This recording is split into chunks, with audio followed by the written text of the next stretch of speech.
মায়ের কৃপা থাকলে অবশ্যই জয়ী হবে। তাই সবাই ধ্যানমগ্ন হোক। আগে ব্রতি দেবে,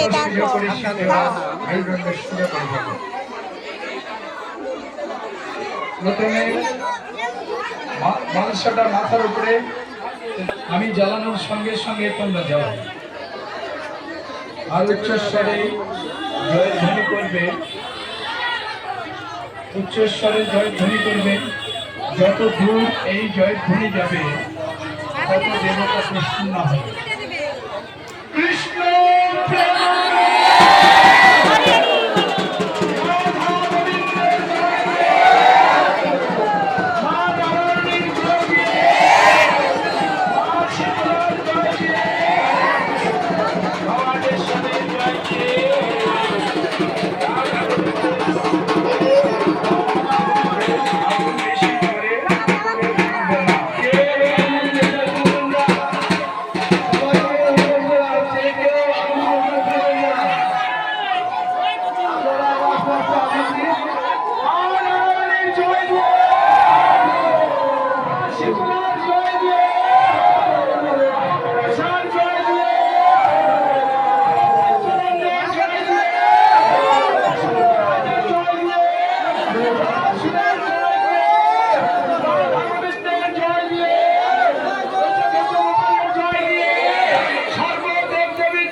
আগুন থেকে সাবধান, আগুন থেকে সাবধান। বেশি